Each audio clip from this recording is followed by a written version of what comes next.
Hello, ladies and gentlemen, and thank you very much for signing up to view the Nissan Sustainability Seminar 2023 Diversity, Equity, and Inclusion session.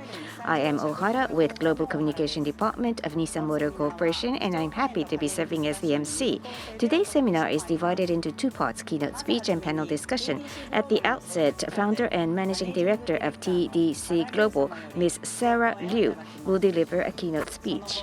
Thereafter, we will invite experts for a panel discussion under the theme of fostering a more inclusive workplace, from reactive to proactive. Now, over to you, Sarah. Thank you so much for having me to share on a topic very close to my heart this morning. Firstly, I want to give a massive thank you to Nissan for having me today, but also for creating space for such an important conversation around diversity, equity, and inclusion. My name is Sarah Liu. I'm the founder and the managing director for TDC Global. We are a diversity, equity, and inclusion consulting firm. We are headquartered in Sydney, Australia, but we actually operate globally, working with multinational organizations across around the globe, particularly APAC region, to help them advance around diversity, equity, and inclusion. So having worked across almost 18 different locations around the world, the common question we get asked by clients and partners all the time is, what are some of the commonalities or differences that you're seeing with all the different work that you're doing around the region? And whilst local culture and nuances might be different, what we are seeing is an increasingly diverse workforce and companies' recognition of the increased need to harness a diverse workforce. Diversity is the reality of our world and our community today, but specifically there are three types of diversity dimensions that's influencing our workforce today. Gender. 50% of our population is actually female talent, and in locations like Japan, where we are currently experiencing unprecedented talent labor shortage, how do we actually harness a traditionally underutilized and underemployed gender segment has become one of the biggest problems for us to solve. Generational diversity is also a key one. For the first time in history, we have 4 generations, in some countries even 5 generations, working together. How do we make sure we optimize the effectiveness of this multi-generational workforce is something top of mind for leaders around the world. And last but not least is cultural diversity. As we live in an increasingly diverse world, and as organizations looking to diversify and globalize, how do we attract, retain, and advance culturally diverse talent is something that we absolutely need to get right. But diversity is only part of the equation. Our role as leaders leading businesses is to actually cultivate an environment where diverse talent can truly thrive. Diversity is about having different representations around the table. Inclusion is when everybody around the table is invited to have a voice. And equity is everyone given equitable opportunities and the tools they need to have airtime and to speak up and to be heard. And belonging is when people truly feel that they can speak up, share true thoughts without any repercussions. And our role as leaders is to cultivate this environment. And when we get all these components right, numerous research and studies have demonstrated the value that it delivers for businesses. There are a lot of different researches and studies that's been conducted around the world already, but I find the study done by Deloitte in 2022 actually sums up it particularly well. It reported that organizations that have a diverse and inclusive workforce are 42% more likely to innovate, and that's both pace of innovation, quantity of innovation, and quality of innovation. They also found that when you have a diverse and inclusive workforce, employees are 46% more likely to put in discretionary effort. And that's measured by their ability and willingness to go above and beyond what's in their job description. And what really fascinated me is also for a diverse and inclusive workforce, they're 31% faster to collaborate with each other, and actually over 30% faster in their responsiveness to client problems and needs as well. The business case of getting it right is there, but sometimes they can appear to us to be just numbers on a page. So today I want to also share with you some really practical examples of when we implement that in our workforce, the true benefit it delivers for the businesses. So in the US, the Boston Consulting Group, BCG, actually surveyed 350 companies that were involved in the same startup challenge. They evaluated their investment and their return on investment for each of these 350 startups. What they found was that for every dollar that was invested in a female-founded startup, it returned 78 cents on each dollar. And for male-founded startups, it returned 31 cents on every dollar. What that has demonstrated is that female-founded businesses and diverse teams deliver 2.5 times higher return on investment. And this actually goes beyond just gender. A really great example when it comes to generational diversity is the story at Virgin Atlantic. So when they try to innovate and try to expand their customer base to attract younger demographic, they decided to actually include young junior graduate students into part of their innovation process beyond their usual engineers and product designers. And so what happened in that innovation process was that young junior graduates came up with the idea to install different colored lighting in the airplane cabin as passengers were boarding the flight.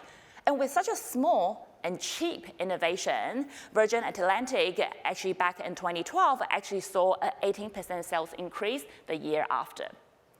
We've talked about the value of getting it right, and now what is the cost of not getting it right? Not only we risk employee retention, engagement, and performance, we actually compromise on shareholder value return. And what's more importantly is that it's important for business to recognize that diversity and inclusion is no longer a nice to have. It's become a community expectation, a must have when we want to meet where our community is at. And when these are translated to real stories, when we don't get it right, the impact is actually significant. The first story I want to share with you is when the automatic water tap sensor was created, Black people and people of color actually couldn't use it because the sensor, the proximity sensor, was not programmed to pick up dark pigments in their skin. Does our team reflect our customers? And that's such an important question for us to constantly ask ourselves. In a report done by University of Sydney, it actually worked with a company that is creating autonomous vehicles. And the company actually approved the autonomous vehicle after it did a safety testing in the US, and it was approved for preliminary global release. But what it did was that they took the same car into India and did safety testing. And what happened was that it actually failed the testing. So imagine if our thinking does not reflect the world we live in. What a significant and sometimes dangerous risk it could create for our business and for our society. And the third story I want to share with you is when the airbag first created in the 1970s. When it actually was first created, women and children were more likely to be injured when involved in an accident compared to men. Why is that? Because the safety testing dummy was created based off the size of the average adult man without taking into consideration female body size and actually children. Does our design protects and advances everyone? It's an important question for us to solve. It not only creates strong commercial return, but it actually has a direct impact to the society that we serve. Diversity has always been there, we just haven't always included them. So at this point in time, you might be asking, okay, Sarah, I'm sold. Okay, I know DEI is important and I want to be part of it. How do I be more inclusive? And what do we need to do? And the first thing we need to recognize is that the biggest influencer of inclusion is actually leaders. What leaders say and do makes 70% difference in terms of how people felt, whether they were included in the workforce or not.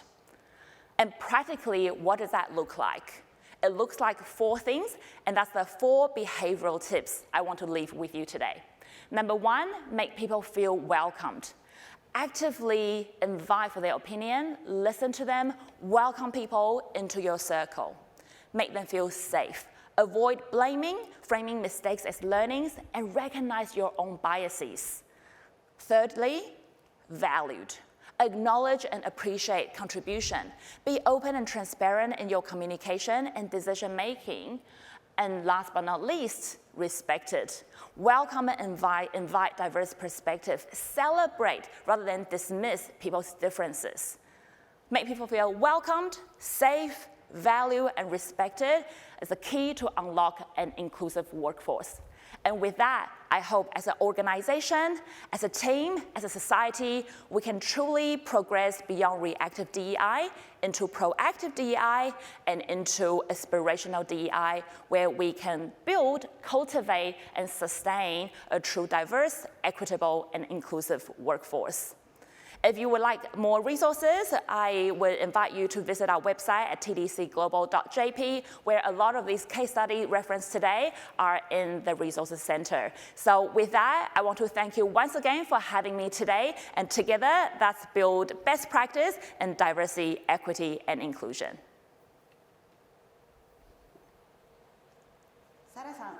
Sarah, thank you very much. We're now moving on to the panel discussion.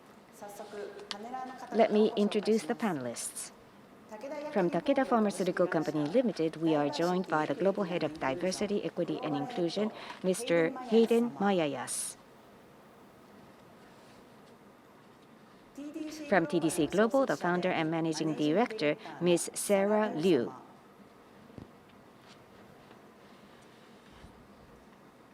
From Nissan Motor Corporation, we have Ms. Michelle Barra in charge of Global HR Management and Diversity, Equity, and Inclusion.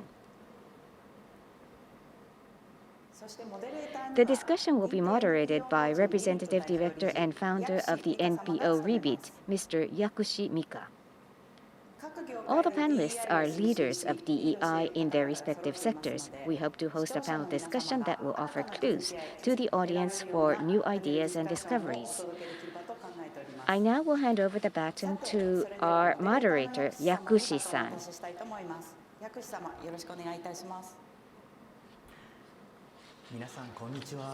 Hello, everyone, and thank you for the kind introduction. I am Yakushi Mika, Representative Director and founder of NPO Rebit. Thank you for inviting me to the Nissan Sustainability Seminar 2023. I'm honored to be given this opportunity. Now, the theme of this panel discussion is diversity, equity, and inclusion. So let's talk about that.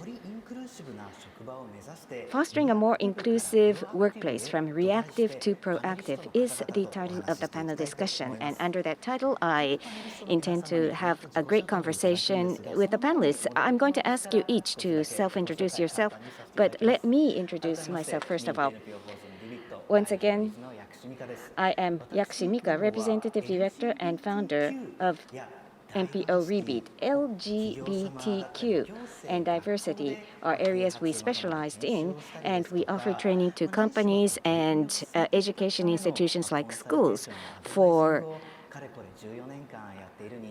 recommending the inclusive society. And we're not just engaged in education and environment, but LGBTQ or developmental disorders people, we offer career support to those people. And more than 9,000 people have been enrolled in our training so far. So LGBT is one area I specialize in. But today we're going to talk about DEI in general, and I'm looking forward to this panel discussion. Thank you for joining me. I am so honored to be having three wonderful panelists, so I'm going to be asking you to introduce yourselves and also what you think about DEI, diversity, equity, and inclusion. And after I'm going to be using the acronym DEI. But for each of your companies, why is DEI so important? If you could comment on that as well. Now, Hayden, would you like to go first, please? Thanks, Yakushi-san, and thanks, Nissan, for hosting today's event. Great to see everyone here. My name is Hayden Mayayas. I am the Global Head of Diversity, Equity, and Inclusion for Takeda Pharmaceutical. I'm based here in Tokyo. Why is DE&I so important to us? Well, this is not just about our people. This is about our patients, the communities that we serve. It's about making sure that internally, within the organization, all of our people can achieve their full potential. And when it comes to our patients, that our patients can also achieve their full health potential. So thank you again for having me today.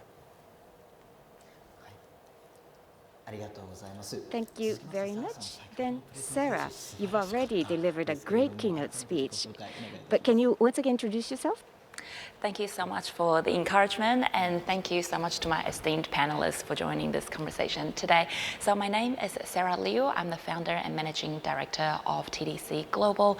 We are a diversity, equity, and inclusion consulting firm working with global organizations to help them either create and develop diversity and inclusion strategy or creating programs to actually help them embed and creating a sustainable impact from achieving DE&I. And it's a topic really close to my heart and so important because, like Hayden mentioned before, if our workforce doesn't actually reflect the diversity of our community, it actually has a business impact, it has individual impact, and as I referenced in my presentation earlier on, it has a societal impact. And so it's not only one thing that we need to have a lot of benefits and value from it, but there's actually risk associated with that if we don't get it right. So absolutely important for leaders and businesses to focus on harnessing a diverse and inclusive workforce. Thank you. Once again, thank you for reminding us the importance of diversity. And Michelle, thank you again to your company for hosting this wonderful event. Please introduce yourself. Yes, and welcome to my co-panelists to our global headquarters here in Yokohama, Japan. And thank you for joining us to have this very important discussion on DEI. And I think many of you have already touched upon why this is such an important topic in your opening comments, Sarah, about, and yours as well, Hayden, about, we need to reflect, our customers need to be reflected in the work that we do. And to best do that, we need a diverse workforce that represents the same as our customers. But key in one of your comments is innovation. For us, the automotive industry is going through tremendous amounts of change. The innovation is key to success and to the future. And to really get breakthrough innovation, you need all your employees engaged and comfortable and feeling like they belong so that they're going to bring their best ideas without fear of that they have to withhold or hold anything back. So it's fundamental. It's fundamental to the success of any company, not only now, and it's just going to become more in the future. Thank you very much. Diversity and inclusion is very important in the innovation context, as you said, and it's even important for risk mitigation. So that, again, reminds us of the importance of DEI. Everyone talks about its importance, but it's quite difficult to really trickle down DEI into your personal behavior. So what triggered you to think that DEI is personally important for your personal life?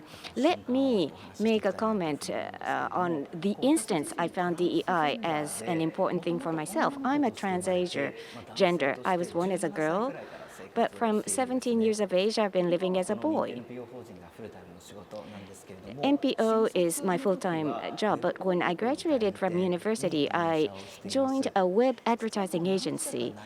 And usually there's unofficial acceptance by a few companies I received acceptance from the few companies, but I chose that company because the HR manager gave me a phone call, and he said, "You told me you're transgender, but are you worried for working with our company? Because if you have any concerns about joining our company, you can call us anytime and consult with us." So I realized that this is a company that places importance to each and every employee. It's important for transgenders, but that's not all the problem you face. There are other kinds of problems. So I thought that it's a workplace that's easy for employees to consult.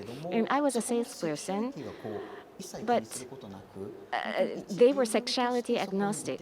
I was just one salesperson and grew as a salesperson as one member of the team. So in my formative years, in my early career, that was an invaluable experience. So diversity and inclusion as a theme is important. I understand that. It's in the panel discussion, but it's something very personal to me. So that's my relations with myself and DEI. So Michelle, when was the instance you felt DEI as your personal thing or something for your team? Yeah, well, I think everybody has experienced some point where you feel like an outsider, right? You feel like you're not included. You react to that in different ways. I know, working in the automotive industry, which is a male-dominated, I've certainly had many instances of being the only female in the room. And I've experienced it in different ways, even things as casual as on Monday morning and we're at the staff meeting and it's clear everybody went golfing, with the weekend, and they're talking about it and joking, and the boss was there too. And of course, I wasn't there, and I didn't go. And you wonder, like, okay, well, now they've built some sort of camaraderie and network, and I'm outside of that, and how's that going to affect me and my career? And then, of course, there's also instances of where you make a comment in a meeting or a suggestion or an idea, and nobody really quite listens to you, and then you hear somebody say something really similar to it who happens to not be, be a male, and it's a great idea and it gets built off of. So, those are, and I think about how I feel in those moments, and I made it my kind of personal goal that I don't want to make other people feel that way. And I think it's important, that all leaders, as you said, part of the hardest part of DEI is the I. Because the I happens every day in every interaction. It's not an HR initiative. It's not the DEI officer's job. It's happening every day, in every meeting, in every interaction. And so how we actually, wake up to realizing that just because if a person's being particularly quiet or maybe, isn't part of the friend network, how do you bring them into that conversation and get them proactive and engaging? And so that's become very, personal to me to make sure we're using all of our employees and making them feel comfortable, because we need all of them to really achieve our company goals. So yeah, I'd say I draw upon how I felt when I was excluded, and I always remember that and try to be looking and watching, and then also to have those conversations to help the rest of the leadership. Remember, it's all of our job to do this. Thank you. So in order for the voices of all people to be reflected and for everyone to come to the table, DEI is very important. I was reminded of that. Thank you. And so Hayden. if I take your last comment and go a little bit further, having difference around the table is great, but it's not enough. There's a big difference when we talk about inclusion in terms of having a voice.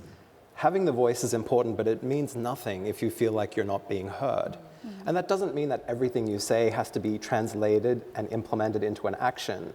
But having a voice is very different from feeling heard. And everything that you just said, Michelle, resonates with me, because this is about behaviors. It's about how we feel every day, but how we make others feel every day. And we're talking about personal stories, and I'll share one.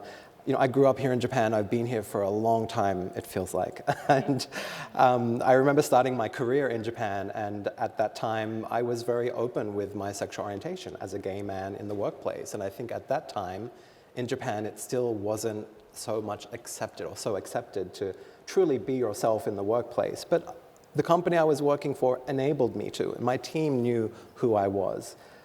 But I remember each time we would go to client dinners for business development, one of my bosses would pull me aside and say, people are going to be interested in who you are. They're going to ask questions about your life. Are you married? And they'll make assumptions about you. And I'm prepared for that. That's, I think, something that happens every other day, and I'm comfortable talking about who I am. But I was warned or encouraged not to share the fact that I'm gay. That maybe our clients, our customers are not ready for that conversation. It might be a bit awkward and uncomfortable. So when you get that question, are you married?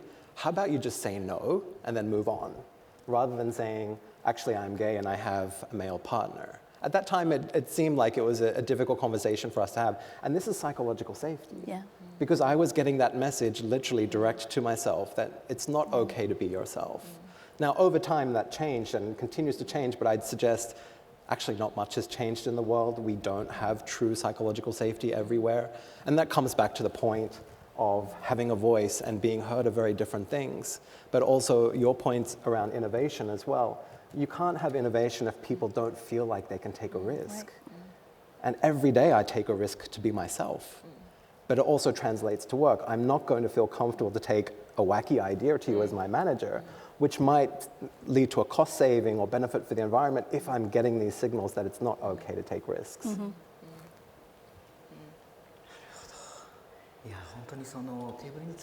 Right. Unless you're heard, just sitting at the table isn't sufficient. It's not inclusive. And also, internal relations matter, but external relations as well. Everything has to be inclusive, or else it's going to be uncomfortable to work. Once again, thank you for reminding us that important point. How about you, Sarah? So hearing the stories from everyone, it actually really pulled a heartstring, because I just think about just the amount of stories that's out there when people don't feel they truly belong. So for me as well, I was born in Taiwan, raised in New Zealand. I studied in Japan briefly, and I started my career in Australia. And I had always been very ambitious and wanted to climb the corporate like very quickly. And I've actually had seven recruiters and hiring managers telling me that, hey, Sarah, if I were you, I would actually just manage your expectation about how far you can go. You're an Asian, young female in Australia, just don't think you're going to get very far. And when you have people say that, speak that over your career and your existence, it's really hard to not take that in and like internalize this and shut down as a result. But I've always been very rebellious ever since a young age. So whatever people tell me that I can't do, I'll end up doing it anyway. So I say, okay, you can say what you want to say, but I actually just went and changed companies and aligned myself with organizations that actually created that space and that room for me to grow. So a really big learning for me is that diverse talent will choose an environment where they can thrive. Yeah. If you don't create an inclusive environment for them, if you don't make them feel heard, they're going elsewhere and you were going to miss out. So it's actually, once again, it comes to so much of the benefit is there, but also like, why would you create those missed opportunity for yourself? And then another key lesson, I think, from my own story and hearing from everybody's story is the importance of leaders and allyship. All of our experiences were shaped by the behavior and the language from someone else. So just think about the impact of our own behavior on others, whether they can feel included and whether they're heard today. We hold the key to that. So it's actually a really empowering thing when you think about the power that we have to influence people's sense of belonging. 100% agreed. One of the factors that's important, diversity, is great talent, choosing that as a workplace. And I think that's a very important factor. It's important for a company, but it's important for a community, for even a country. And rather than institution or regime creating that, I think it depends on each person to create such an environment. Thank you for mentioning that. So I heard your stories, why DEI is important, why you realize DEI is important, but let's expand upon that. What are you paying attention to in terms of DEI? What's your favorite key word today? there's diverse sectors represented on this session, so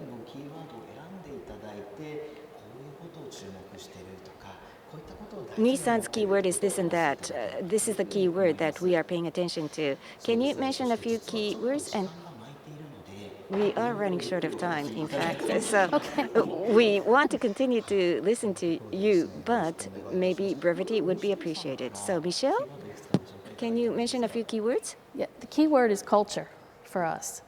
And we are working on many elements of the culture, but the real goal is to create that kind of that work environment where everybody feels they can be their greatest version of themselves and bring their greatest effort. Again, you mentioned a lot of the benefits of when you really embrace DEI. That's what it returns. And of course it's key to retention. If people ultimately don't feel like they belong, they will go somewhere else where they do feel like they belong. But we are on a journey of trying to change our culture. There's many elements of it, but the DEI is a key pillar of our culture initiatives. And so we're doing a lot in discussions like this, in providing trainings, providing tools, creating awareness, how to handle those situations like you were coached very wrongly back at that moment. How do you handle that in a better way? And we're also trying to make people aware, right, culturally, DEI isn't a list of, oh, these are words you say and these are words you don't say, right? Or a do's and don'ts list, or a, okay, I've done the training, check, done, move on. It's that trying to change those mindsets, to create that culture, to make everybody realize we all own this, we all need to work together to create that work environment, because ultimately that's what we need, right? To bring the products and services to our customers, to keep our employees engaged and retained, and to create value for our shareholders. So all ties into that culture, and DEI being a key piece of culture. And we're really looking for everybody to have that in their mindset, all employees, all leaders. Thank you. Culture is important, and that also matters to innovation and stakeholders. How about you, Sarah? Do you agree? Any comments? Yeah, 100%. And I think what I will also add and build on that is, how is culture created? It's actually created by action. So I think my key word is, rather than intention, look at action. So I hear so many leaders who said, oh, I believe in DEI. Belief doesn't matter. What's your action? And so what cultivates culture, to Michelle's point, is how we show up, is the behavior. And so I would encourage everyone who's here today and who's listening in to move beyond intention and actually ask yourself, what is the consistent action I'm bringing to my workforce by deliberately including people? Because human nature is that we will gravitate with people who are like us, right? Yeah. So it's actually really important to be intentional in including others. Can I just build off something Sarah said, because it's so important, is many think, okay, the thing to do here is just treat everybody the same. Okay, and so that's it, and if I do that, I'm good on all these DEIs. And it's so much more than that, and that's why this isn't just a one training or a list of do's and don'ts. It's really realizing, as a leader, you've got to recognize the situation, recognize when you need to understand and learn a little bit more, and realize those individual situations and adapt your leadership behaviors for that right situation. And so it is not a one-size-fits-all. Yeah. So once someone says, I don't have anything to worry about, I treat everybody the same, I know we're still on a journey with that person. So if you ask me for some keywords, there's so many that jump out. I'm thinking overwhelmed is a keyword, because people managers get this message that I can't treat everyone the same way. Not everybody needs the same development or the same level of exposure or skill sets. Understanding that we need to look at people as individuals translates to a sense of overwhelming, like, when am I going to get time to do all this? But I think more enlightened leaders would see that as, well, that's the key, as you said, the key for us to performing better.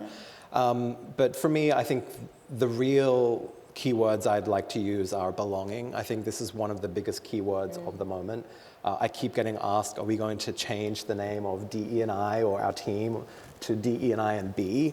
And I'm like, actually, you know what? No, I think once we start doing things like that, people start to think this sense of, we've done it now. Yeah. The name is there, so we've done it. Yeah. So I'm a bit hesitant to do that, but the other keyword of behaviors really is key to all of this. You said before, Sarah, we the people, we are the key. But the way that that key is able to turn the lock is purely through our behaviors. As you said, inclusion is not a checklist of policies and words. Actually, it's your behaviors every day and how you make other people feel. You know, this sense of belonging is feeling valued, feeling respected, having a voice but feeling like you're heard, and also a sense of psychological safety. If you're consciously thinking about the behaviors that you role model every day, that already gives you a head start as to where I could focus. Because there is just so much research out there that proves over and over again that the same behaviors that drive an inclusive culture drive innovation. The simple solution here is, if you truly are an organization that is aspiring to innovate and create the culture of innovation, guess what? At the same time as focusing on that, you can also drive a culture of inclusion. They work together. And to me, that comes back to the first key word about overwhelming. Well, actually, it's not that overwhelming when you understand that the key to innovation and the key to inclusion are the same. And if I can just build on that, because that's such a good point about the overwhelm. So much of being inclusive is actually so simple. It just requires intentionality. So a lot of times we get asked by leaders and organizations, give me like your top strategies and, like action plan. But, sometimes it's as simple as when you are in a circle talking, if somebody comes into the conversation, you step back, actually invite them into the conversation, give them a space. It's actually when someone is being interrupted to go, hey, let's just pause a second. Do you want to repeat that comment again? It's as simple as that. So I just want to reinforce and sort of build on Hayden's comment that yes, like the sense of overwhelm from people in business are so strong, but it doesn't have to be. Yeah.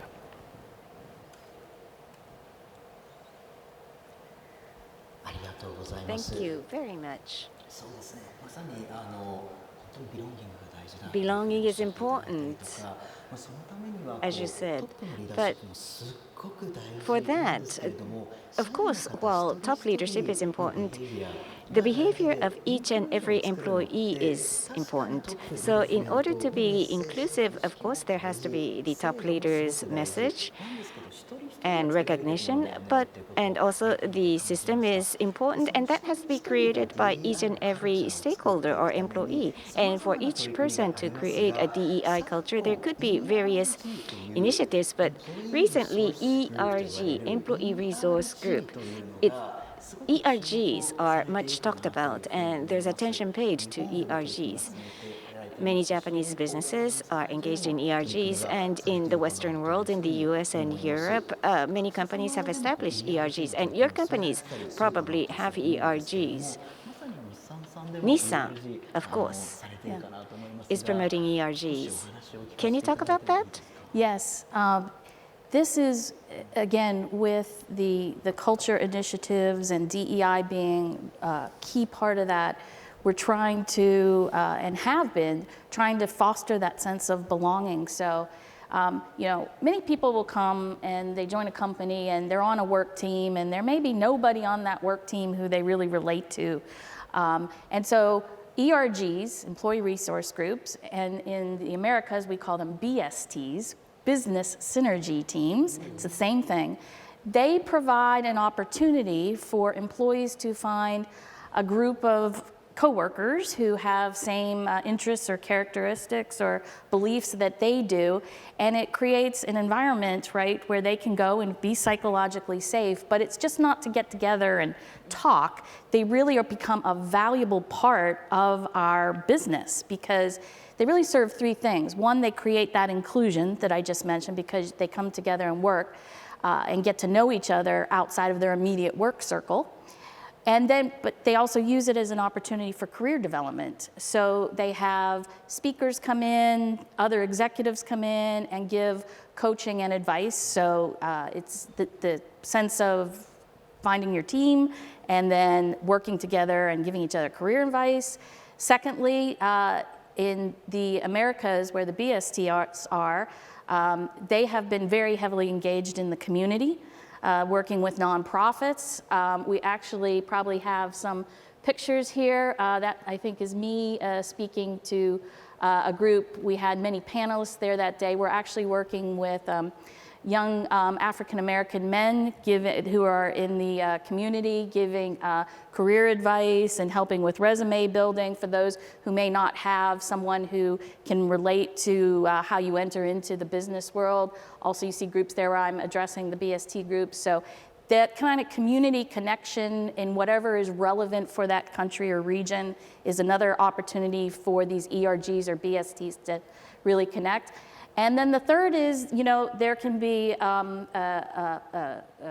well, before I go to the third, there can actually be a fun element too. We actually have a funny picture here of me.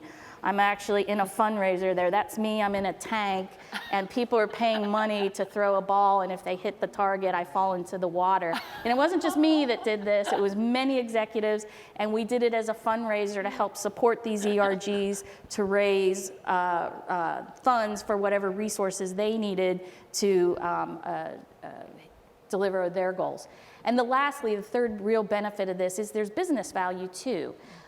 We had the women's group, the product planning and design people have had the women's group come in and look at the interiors of the vehicles and the colors and say, we want the female perspective. How does this look? How does it feel? You talked about the color as you enter on an airline. That kind of benefit. The business, the advertising has gone to some of these ERGs to get their perspective on advertising campaigns that they are doing. So there's many values that come back to the business. And so what's key is this is not a side activity. This is part of running our business, and leaders need to support these as well. So when someone wants to engage or get involved, that needs to be supported as well. We've had them in Japan here. We've had a working parents group, we've had a women's group. We're just now formalizing them to give them the executive sponsorship and the advertising and some of the resources so they can really build and be more visible and contribute more to the company and of course give employees that sense of belonging. Thank you for introducing those wonderful projects. May I ask you for a few questions? You said it's not a side event, but it's the mainstream. But in their working time, many employees can engage in these activities. So what's the kind of system that supports and allows the employees to do that? And there are themes, different themes. So what is this cross-thematic linkage or intersectoral crossing? What kind of exchange or relationship is there? Yeah. Thank you for the question. So the ERGs need to be supported from the top. So the tone at the top that this is important and it's part of the culture and that work environment we want to create. So tone at the top is very important to say, these are important, we encourage employees to join, and then we will support when they need to go to be part of some activities. Many activities are planned during the lunch hour, and and they're open to many and all to join. So that's a key part. So the tone at the top for supporting, and then of course they don't become a full-time job. It's something they do, but they're also organic. I mean, they come. The employees themselves drive this. It's not HR. HR might help to get them established and facilitated, but they organically are put together. An executive champion who is there to support them to say, what do you need for resources? Are there any issues? And help them work through that. So that's a key part of making them successful. And so it has been extremely successful, as you saw from some of the pictures, and a great resource for employees, a great resource for the company. The executive supports these activities. That makes it easy for the employees to participate. So team formation is great. And you have a timekeeping system that allows for every employee to participate. And another question. After ERG was commenced, did you see any changes within the company? What were the changes that you thought were positive? What were the changes that you had wanted to see but haven't seen? I would definitely say after they're established and the help with their kind of advertising about the activities that are going on, it just gives you a sense of belonging and that there's something here at this company just beyond, my day-to-day work, and I have this sense of a family and inclusion and really getting to that B, and that they help you raise that, makes it more palpable just in the day-to-day. You see these are out there to join if you want to or participate if you want to. So that is absolutely a change we've seen.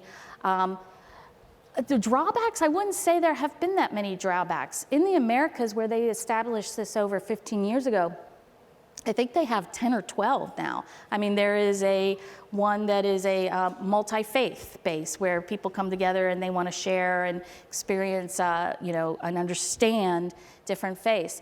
One of the most popular is that we actually have a BST in America that's around the Indian population, employees.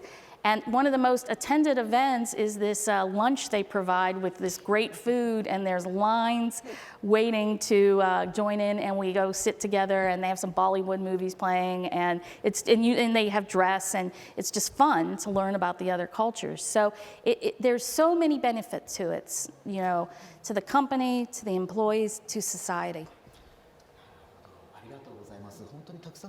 Thank you so much. There's so many benefits. Hayden, what about your company? There are many belonging initiatives that are created by your employees. Please give us a few examples. I think there are a range of initiatives that we look at, but if I continue the conversation of ERGs, employee resource groups, and think about how we're talking about and approaching belonging at Takeda, one of the things that stands out to me is originally ERGs were created as affinity groups to be together with people who are like me, people who will understand maybe some of the challenges that I'm facing and have had a similar experience and perhaps might value from a voice or an opinion of somebody who's faced something together.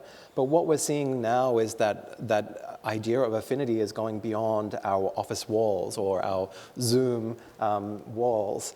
We're seeing that we're able to leverage our employee resource groups to connect, in particular, with underserved patient communities. And I was speaking this week with our team in Australia who is doing some incredible work around patient access. And this is really literally about how do we help more people get access to life-transforming treatments and medicines. But we're dealing with some fundamental societal issues such as trust or mistrust, which marginalized communities often feel towards the healthcare sector. That doctors have been imported, they don't understand our culture, our language. We've been there before in terms of what we've been told to do around medicine and treatment, and we don't believe that fits with us. Whereas now we're being invited into, for example, First Nation communities to spend time. We have one of our senior leaders spending 6 weeks in one of the First Nations communities in Australia to learn more about how we better connect, how we bridge some of these gaps around understanding of medicine, mistrust or distrust of ecosystem, the health ecosystem, and what is best for those communities. So for me, it's how can we turn those opportunities that we already have, like our ERGs, our resource groups, how do we connect that with the sense of belonging and how we make an impact in the communities that we serve? Because truly, when our people hear these stories or are part of these initiatives, we generally feel a stronger sense of belonging with the organization. We feel like we're having an impact. And that's just one element of belonging. As I said before, feeling valued, respected. I think part of feeling valued is knowing that the work that we do is having an impact. Yeah, I think both, the examples provided by Hayden and by Michelle actually sums up the beauty of ERG really powerfully. When we get approached by clients on, hey, what is our strategy and what are some of the advice that you can give us as we create impact with our ERGs, a couple of things we share with them that are really important to keep in mind. One is stop just thinking about why would they come, but think about why would they stay. So most companies, when they create ERGs, precisely it's about affinity, shared identity, shared passion, and that's why would they come. They need to move to why would they stay, which is what is the impact, precisely what they are creating. And it needs to be impact for the immediate community and circle, the employee group, yes, but business impact and external community impact. And that is the beauty and the essence of ERG, when we can actually translate the affinity into impact and going from internal to external. And one last comment I will add, which probably sort of ties into what could be some of the pitfalls, is when companies place over-reliance on ERGs. Sometimes companies say, we've got great ERGs, so, they would make DEI happen. But that's not the case. Firstly, it requires investment, right?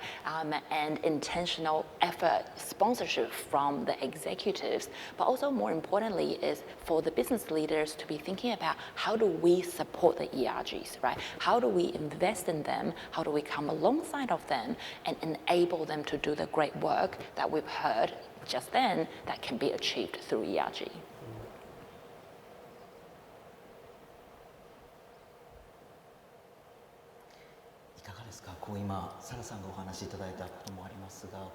Taking Sarah's comment, were you persuaded? And do you have anything to There's add? something that I'd like to say, because you talked about what keeps people here. I think this is a really important element of corporate culture or a company's culture, which is actually it's not about the good things, it's not about the best things. What defines our culture is actually the worst things about us.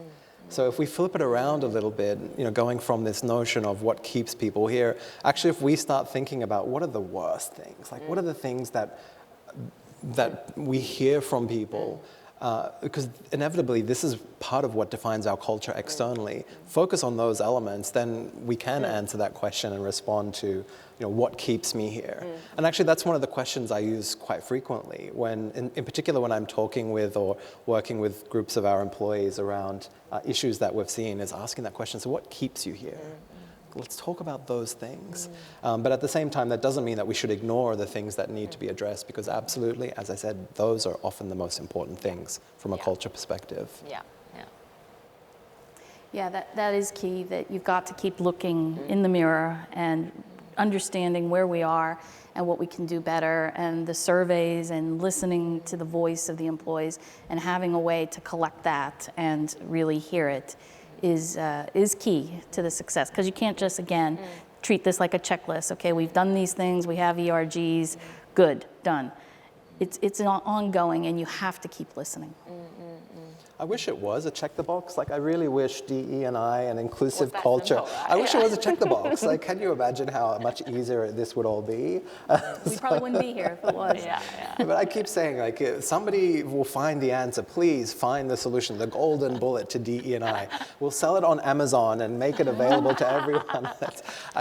But it comes back to exactly what you said before, Michelle, around solutions need to make sense locally. There needs to be a local nuance to them, but also understanding what each individual needs. And that we can't possibly have 50,000 variations of how we engage, but we can have more than one size fits all. Absolutely.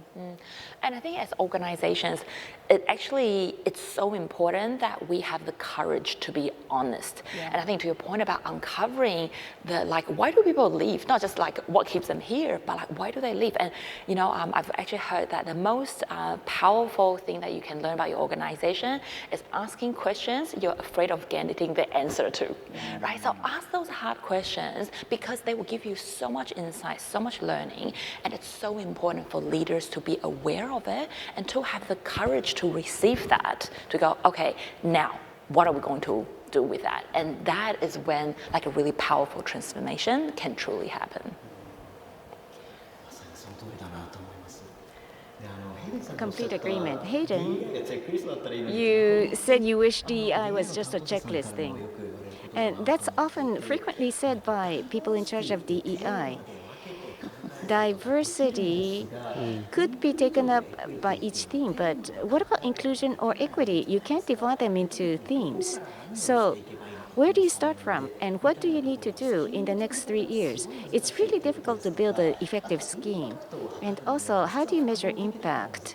It's a compound thing, so it's difficult to define a yardstick. How much investment do you need to do? And then what kind of impact can you expect? It's difficult to see. How would you answer to that question? Well, for me, I think let's start with values. I think for many organizations, the entire conversation around DE&I can seem completely overwhelming. Where do you start? I think one of the reasons why I used the keyword belonging before is because that gives us an indication of where it might be easier for us to start. Let's start with behaviors. Yeah. I say that connected to values because every organization has values. So whether you are a 2-person organization or a 200,000 person organization, we all have values. I think that we can probably put companies into 2 schools. One would be values are written on the wall when you walk into the office. The other one is the values come to life through people's behaviors. And I think as the world evolves, we're moving more into this world of majority of people want to be in this bucket, where we see the values come to life every day. So back to my easy solution, rather than looking at strand by strand or stream by stream or dimension by dimension of diversity, equity, and inclusion, start with behaviors, because this is a non-threatening way for us to have these conversations. Because I'll acknowledge some of the conversations we're having today around the globe are very complex. And not everybody is equipped to have those conversations, and not everybody is comfortable. But there is one common denominator that everybody can galvanize around, and that's our company's values and how we bring those values to life through our behaviors, because that's the only way values become visible. So that's my hint to our audience, is start with behaviors, and behaviors have to be connected to your values.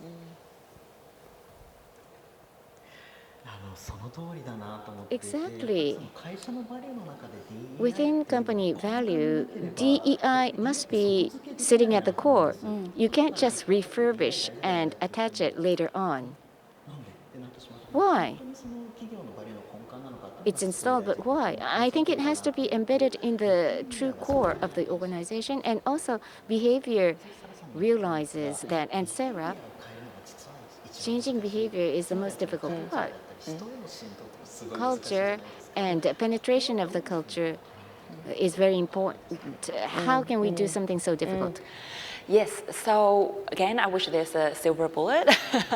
There isn't, but one, it starts with intentionality, right? Nobody sort of just by accident organically fell into a super inclusive leader, right? So it's so important that we start with intentionality, building awareness and creating accountability for each other. So I think intentionality for everybody, not just HR department and not just DEI partners, right? A lot of times what we really believe is that HR and DEI are not your owners of your DEI results. They steward and they support and guide business leaders, but really DEI should be shared by absolutely everyone.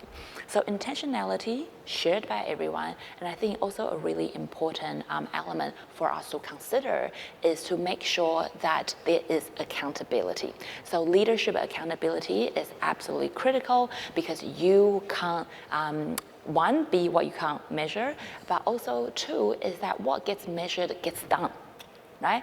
And what doesn't get measured gets forgotten a lot of the times. So I would say making sure that it's measured and making sure people are accountable, particular leaders are accountable for having visible actions, is important to drive and to sustain continued and ongoing behavioral change.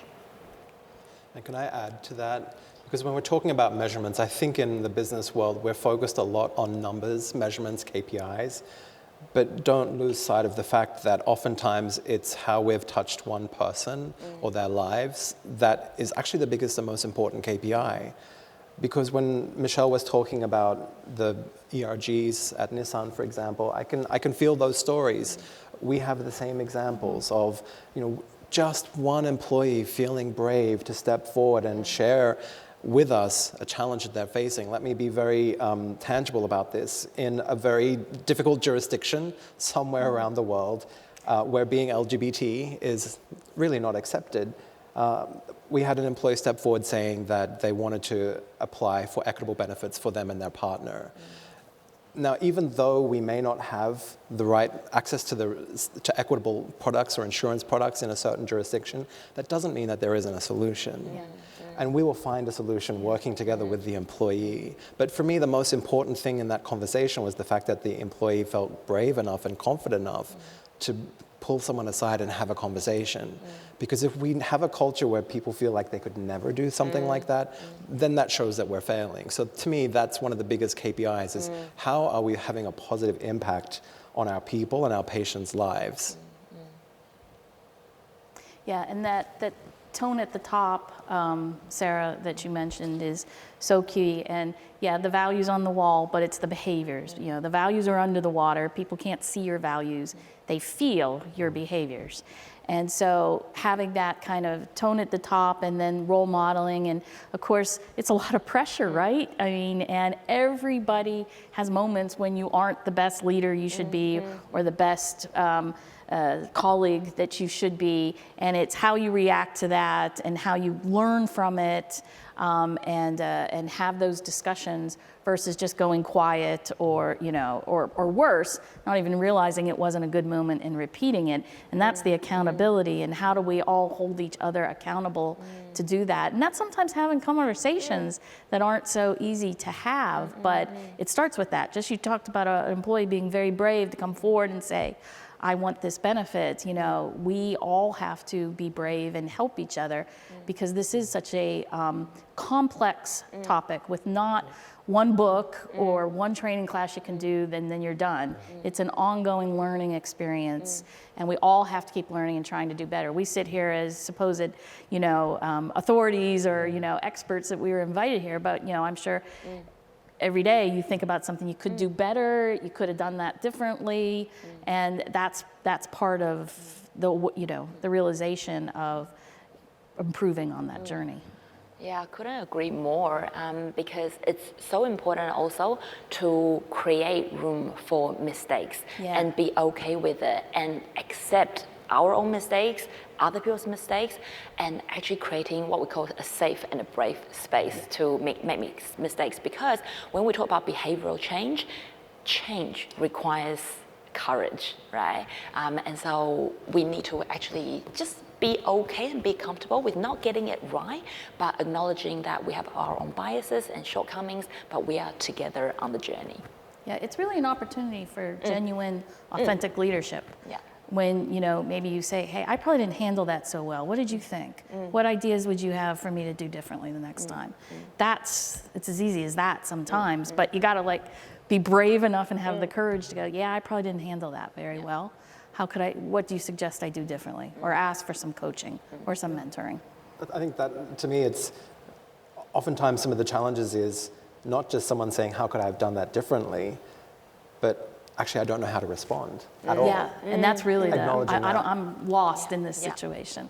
Yeah. And I think that's something we need to keep in mind with leaders, our global leaders, is that there are still no business schools around the world that are teaching leaders currently and future leaders how to deal with diversity, equity, and inclusion topics and really going deep. But as shareholders, as members of communities, as employees, we feel that our leaders have to have the answers. And so we put this disproportionate amount of pressure on our leaders to have the answers, and I think what it sometimes translates to is, well, I either just make it up on the spot or I don't say anything. Yeah, it's being quiet. Exactly. Or I treat everybody just exactly the same, right? You run back to that. Sure, yeah, I don't want to get in trouble, so I'll just be quiet. Exactly. So I think we need to have a little more understanding and support our leaders a lot more on this journey, because I think I'd love that it's always this experience of leaders saying, maybe I could have done that better, help me.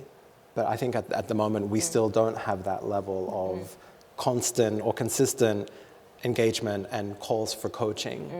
And I think, in these roles, in our roles, coaching is probably where we're going to have the biggest impact, because it's not our small diversity teams that can do everything. Actually, Right. it's through our operating bodies, the way that we operate, that really we're going to have the biggest impact. And also becoming aware that the coach could be one of your own employees. Being, courage and brave enough to say, hey, clearly I need to understand more, can we talk, right? It's not that's not their job to teach that person whatever the issue might be, but sometimes realizing coaching may become from all areas, not necessarily just a professional coach or HR or the DEI leader. Coaching can come from all areas of the company. そうですね。まさにその DEI リーダーシップって DEI なんかこう仕事全部わ leadership かってるよっていうスタンスではなくて、 You don't have to understand everything. There are many parts that you don't understand, but that's what you need to disclose. And that actually leads to psychological safety and creation of a team based upon psychological safety. So, 職場って a diverse 難 workplace, しいことではなくて、 it's not that おはよ difficult. うっていう Good morning. Do you say good morning every day? Yeah. Do you say you don't understand when you really don't understand? それを言って怒られないとか、 And you're not criticized even when you say you don't understand. So it's just those little everyday things. When you have a little problem, I have a little problem. LGBTQ, you have impairment, you have to take care of your elderly parents. So やっぱりその I think that's what が推進されている職場 DEI is all about. So DEI workplace provides psychological safety, and it's not just for a selected number of people, it's for all. So I think everything is connected. And sorry for going back to what you said, Hayden. KPI is important. But what's more important is changing the life of the people. And I truly agree. That resonates with me. When you look at a global perspective, is it a country or region where the diversity of the person is accepted? It depends on the country or region. And maybe that applies to the workplace. The workplace may lead to the psychological safety of that person or the community or society at large. So workplace DEI is for that person, for the team, and for the society at large would have an impact. I was Agree. reminded I of think we look at diversity, equity, and inclusion topics as being something that's primarily internal to an organization. And I think that's where Takeda, like some other companies, are quite different in our approach to diversity, equity, and inclusion, is that we have made our sustainable societal impact a core pillar of our strategy. Understanding that, well, first and foremost, our job is to serve patients across the globe, but also understanding that we are an influential voice in a health ecosystem. We deal with nurses, researchers, clinicians, doctors, clinics, hospitals, insurance providers, governments. We may be a company of 50,000 people operating in 80 countries across the globe, but if we think about the health ecosystem, the number of stakeholders that we touch directly is in the millions and hundreds of millions. So if we can understand that we play an influential role with the health ecosystem, then leading with DE&I is actually helpful for us in making an impact more broadly. Because as long as it's just one company and one entity looking at how can we change attitudes towards gender equity in Japan, we're actually not going to get there. We're more likely to be successful when we have partnered with the government, when we have partnered with NGOs, when we have partnered with hospitals, healthcare providers, clinics, insurers, etc., and are on that same journey together. And to me, that is the most exciting thing about my role, is taking that pressure off, first of all, the global DE&I team that we can't solve everything, but second of all, reminding ourselves it's not just us as one organization, one entity, we must partner. I think that's why things like today's session, for example, is really powerful, because I know in the next 2 weeks we're going to catch up and we're going to talk about, so how are we going to change things here? Yeah. And I know that we're going to have a conversation about what did you learn from your clients? And we're going to connect the dots, and I think that's really important. So for people who are listening today, and definitely the audience here, think about that ecosystem that you have access to. Remind yourself it's not just you. It's about who can we partner with.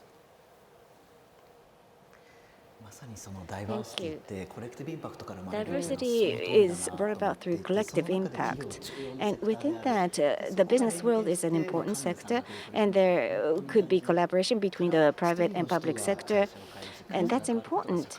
And one person can change the company, one company change the society, and I was able to see that connection. It's about time, so final words from each of you before we close the session. これすごく記憶に残ったのとか、これ伝え What was impressive? What was the key message that you wanted to truly deliver? So your final words, please. Then, こういうふうな形で進めさせていただければ in this order from this side, Sarah, would you like to start? Great. So 4 behavioral tips to create an inclusive workplace. Make people feel welcomed, safe, valued, and respected.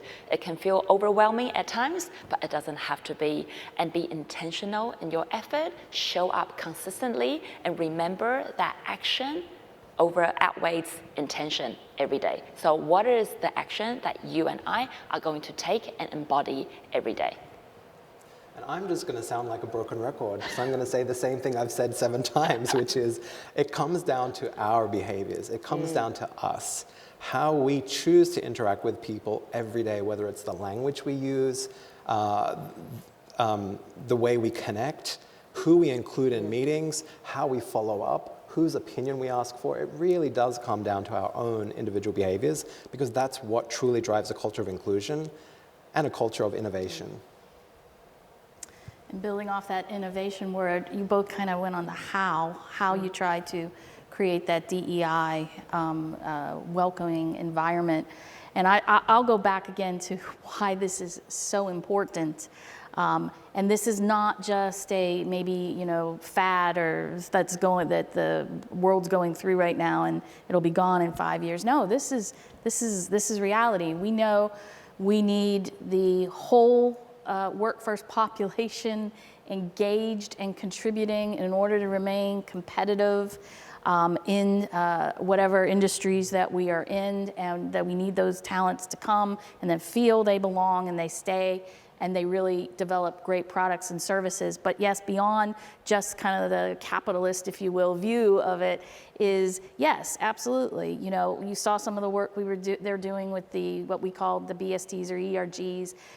These are also opportunities to connect closer with society, of course, working with governments, and then collectively, right, we start to evolve. It'd be great that if in 10 years we don't have this panel, there's no need for this panel because everybody's naturally doing it. That would be wonderful, and I hope that happens. But until then, I think we have to keep talking and realizing it's intentional effort, and you have to keep at it. Agreed. Thank you very much. Once again, I would like to thank Nissan for hosting this wonderful panel, and including the audience. We're all connected, and we should collaborate to create inclusive society and companies. Thank you once again. Thank you for such a wonderful panel discussion full of valuable insight. This is the end of Nissan Sustainability Seminar 2023 DEI session. For your information, Nissan Motor Company YouTube channel offers streaming of the circular economy session that focuses on sustainability. So enjoy that session as well. Once again, thank you for your attention.